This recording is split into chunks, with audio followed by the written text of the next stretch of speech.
ধন্যবাদ বন্ধুরা। আমরা আজকে উপস্থিত হয়েছি একটা বিশেষ আলোচনা নিয়ে, সেটি হচ্ছে খনার বচন।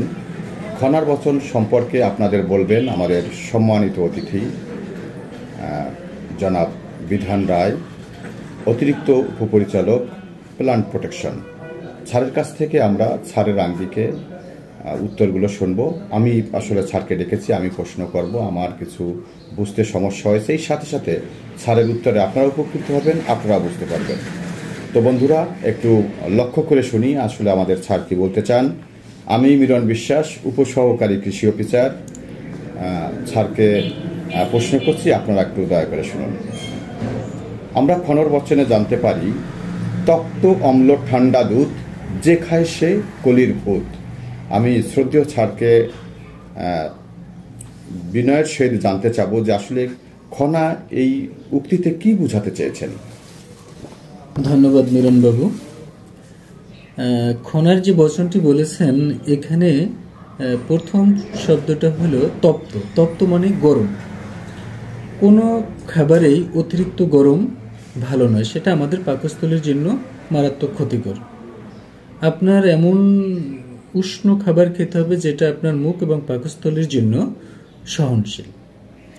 অম্ল, অম্ল মানে অ্যাসিডিক বা টক, অর্থাৎ দুধ যখন খুব বেশি টক হয়ে যায় তখন সেটা খাওয়া যাবে না, কারণ এর ভিতরে থাকে অসংখ্য ব্যাকটেরিয়া। এই ব্যাকটেরিয়াই দুধকে জমিয়ে দেয় এবং টক করে, যেটাকে আমরা গ্রামের বাংলায় বলি ক্ষীর ধরে যাওয়া। এ ধরনের দুধ খেলে আপনার পেটে অসুখ হতে পারে, এমনকি আপনার ডায়রিয়া, পাতলা পায়খানার মতো সমস্যা হতে পারে। আর ঠান্ডা, অবশ্যই কোনো খাবার অতিরিক্ত ঠান্ডা যদি আমরা খাই সেটা আমাদের হজমে বেশ সমস্যা তৈরি করে, কারণ এতে আমাদের পাকস্থলীর প্রচুর পরিমাণে এনজাইম সিক্রেট করতে হয় এবং পাকস্থলীর শক্তি বেশি ব্যয় হয়। যে কারণে খনা বলেছেন যে তপ্ত অম্ল ঠান্ডা দুধ খেলে, দুধ এটা মূলত যারা একটু নির্বোধ টাইপের বা কম বোঝে তাদেরকে বোঝানো হয়েছে। অর্থাৎ তাদের যারা এই দুধটা খাবে, এই যেহেতু দুধ খাবে, তারা একটু বোকা টাইপের লোক হিসেবে মিন করা হয়েছে, কলির ভূত। আর এখানে বোকা বা কলির ভূত এটা কোনো কথা না। আমাদের তপ্ত অম্ল ঠান্ডা দুধ খাওয়া যাবে না, এটাই হলো মূল উদ্দেশ্য। এটাকেই খনা বুঝাতে চেয়েছেন। আশা করি আপনি বুঝতে পারছেন। ধন্যবাদ স্যারকে সুন্দর ব্যাখ্যা দেওয়ার জন্য। আমরা এ পর্যায়ে একটু কৃষি বিষয়ে খনার একটা বচন আছে, আমরা সেই সম্পর্কে একটু আলোকপাত করি। আমি শ্রদ্ধেয় স্যারের কাছে জানতে চাবো, সেচ দিয়ে করে চাষ, তার সবজি 12 মাস। আসলে খনা কি বোঝাতে চেয়েছেন, যদি স্যার আপনি একটু দর্শকদের উদ্দেশ্যে বলতেন। হ্যাঁ মিলনবাবু, ধন্যবাদ। আপনি জানেন সার, বীজ, সেচ, এই তিনটা জিনিস আমাদের সবজির জন্য, কৃষির জন্য অত্যন্ত গুরুত্বপূর্ণ। এখানে সেচ বলতে একটা ফসলের জন্য প্রয়োজনীয় পানিকে বোঝানো হয়েছে। আপনি কোনো একটা বৃক্ষ বা ফসল রোপণ করার পরে যদি সেখানে পানি না দেন, প্রয়োজন মতো সেচ না দেন, সেক্ষেত্রে ওই গাছটির বৃদ্ধি স্থমিত হয়ে যাবে। এই জন্য পর্যাপ্ত পরিমাণ পানি গোড়ায় দেয়া, অর্থাৎ সেচ দেয়া, এটা আপনার ফসল বা যে কারো ফসল অনেক গুণ বেশি বাড়িয়ে দেয়। এমনকি সেচের মাধ্যমে আপনি চাইলে মরুভূমিতেও ফসল ফলাতে পারেন, যেটা আমরা বিভিন্ন দেশ দেখেছি যেখানে পানির উৎস নেই, তারা অনেক কষ্ট করে পানি সংগ্রহ করে সেই পানি দিয়ে দুর্গম এলাকায় ফসল ফলাচ্ছে।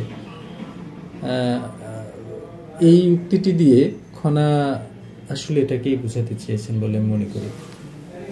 ধন্যবাদ স্যারকে সুন্দর ব্যাখ্যা করার জন্য। এ পর্যায়ে আমরা কৃষির আর একটা বাণী নিয়ে আসছি, যেটি খনা বলেছেন,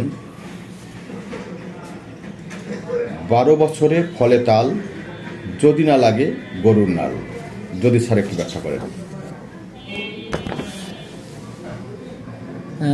তাল একটি বহুবর্ষজীবী উদ্ভিদ।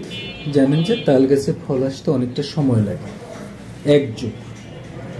এক যুগ 12 বছরের মতো সময় লাগে। এক্ষেত্রে 12 বছরও ফল হবে না যদি সেই গাছটাকে গরু ছাগল বা গবাদি পশুরা খেয়ে মরিয়ে নষ্ট না করে। নষ্ট করে ফেললে হবে না। আর যদি নষ্ট না করে সেক্ষেত্রে আমরা আশা করতে পারি 12 বছর পরে বা আশেপাশের সময়ে তাল গাছ থেকে আমরা তাল পেতে পারি, এমনটাই উনি বুঝিয়েছেন। সেক্ষেত্রে আমাদের সতর্ক থাকতে হবে যেন আমাদের গবাদি পশুরা এটাকে বিনষ্ট না করে। ধন্যবাদ। ধন্যবাদ স্যারকে।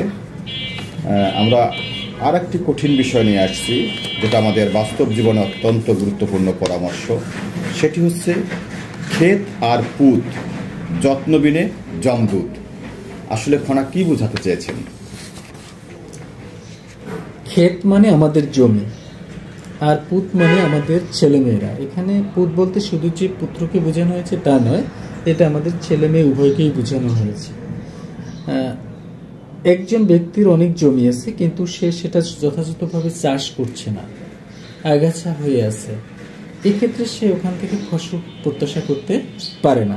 তদ্রূপ ছেলে বা মেয়ে যেই থাকুক, সেই বাচ্চার যদি ছোট থেকে যত্ন করা না হয় তাহলে সেই বাচ্চা থেকে আমরা ভালো কিছু আশা করতে পারি না। আর যখনই ছেলে বা মেয়ে আমাদের অবাধ্য হয়ে যাবে, আমাদের কথা ঠিকভাবে শুনবে না, আমাদের ইচ্ছা মতো চলবে না, তখন বাবা মার অনেক খারাপ লাগবে। আর এই খারাপ লাগা থেকে তার কাছে মনে হতে পারে যে ছেলে মেয়ে না থাকাও অনেক ভালো ছিল, বা তার নির্যাতন সহ্য না করতে পারে এক পর্যায়ে মনে হবে ছেলে মেয়েগুলো যেন জমদূতে রূপান্তর হয়েছে। মূলত খনা এই বাক্য দ্বারা এটাকেই বোঝাতে চেয়েছেন বলে আমি মনে করি। ধন্যবাদ নীরেন্দ্র। ধন্যবাদ স্যারকে। এবার একটা বহুল প্রচলিত খনার বাণী আছে, আমরা অনেক শুনে থাকি, চোরের মার বড় গলা, লাভ দিয়ে খায় গাছের কলা। স্যার যদি একটু ব্যাখ্যা করতেন। আসলে চোরের মার বড় গলা এই কথাটা আমরা সবসময় শুনি, কিন্তু পরের লাইনটি লাভ দিয়ে খায় গাছের কলা, এটা একটু কম শোনা যায়। অর্থাৎ যে মায়ের ছেলে চুরি করবে সেই মায়ের কাছে গিয়ে যদি তার ছেলের চুরির কথা বলা হয়, সেক্ষেত্রে দেখা যায় তার মায়ের যে কণ্ঠস্বর সেটা অনেক শক্ত। সে নিজে অনেক জোরে জোরে বলে প্রমাণ করতে চায়, না আমার ছেলে এটা করেনি, আমার ছেলে অপরাধ করতেই পারে না, সে অনেক ভালো ছেলে।